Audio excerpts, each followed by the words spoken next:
Selamat datang di Arsip Misteri Nusantara. Malam ini, kita akan menelusuri sebuah anomali yang telah menghantui Sulawesi Selatan selama puluhan tahun.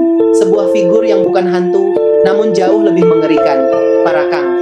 Inilah laporan investigatif mengenai asal-usul, klasifikasi, dan ancaman nyata dari makhluk jadi-jadian yang berbaur di tengah kita. Berbeda dari cerita arwah atau hantu, Parakang menurut legenda lisan, bukanlah entitas gaib, melainkan manusia biasa yang terikat pada perjanjian ilmu hitam. Kisah-kisah tertua menunjuk pada periode sekitar tahun 1940-an hingga 1970-an.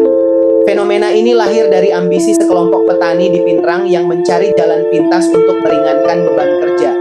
Mereka mempelajari ilmu yang dikenal sebagai ilmu tarekah, awalnya untuk teleportasi agar bisa memanen hasil bumi tanpa lelah mendaki gunung. Namun ambisi cepat berubah menjadi keserakahan, mengubah ilmu tersebut menjadi praktik pesugihan untuk mencari kekayaan instan. Inilah titik nol kelahiran kutukan Parakang. Anomali yang paling mencolok adalah Parakang hadir dalam dua tingkatan kekuatan, masing-masing dengan ciri dan target mangsa yang berbeda. Kita mengidentifikasinya sebagai predator ternak dan hunter manusia. Predator ternak ilmu rendah. Parakang tingkat ini umumnya terlihat telanjang dan hanya berani beroperasi di malam hari. Mereka menargetkan organ dalam hewan ternak, sapi, kambing, atau domba dengan ciri khas mata merah menyala. Hunter manusia, ilmu tinggi. Parakang tingkat tinggi jauh lebih berbahaya. Mereka tetap berpakaian lengkap, mampu beraksi bahkan di siang hari, dan menargetkan darah serta janin manusia. Kekuatan puncak mereka adalah kemampuan untuk membunuh hanya dengan tatap. Investigasi kami menyoroti dua insiden kunci yang terjadi di sebuah kampung. Kasus Ibaba di tahun 1960-an adalah titik awal. Setelah serangkaian serangan terhadap ternak, seorang warga bernama Jusran memergoki pelaku yang tengah melahap organ sapi.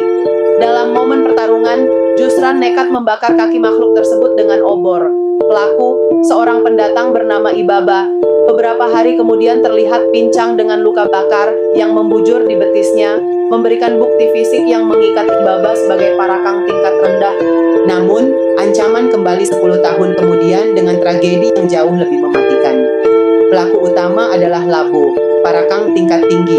Labo berhasil masuk ke rumah seorang pemuda bernama Rudi yang sedang sakit, dan sesuai laporan saksi mata, Labo menatap Rudi hingga korban meninggal dunia seketika.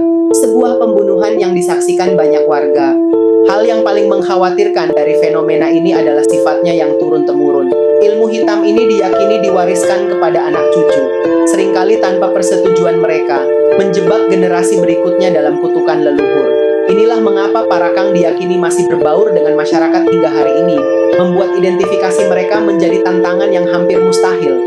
Kita menyimpulkan bahwa Parakang bukan sekadar cerita horor, tapi sebuah realitas kelam mengenai konsekuensi ambisi manusia dan warisan kutukan yang tak terhindarkan.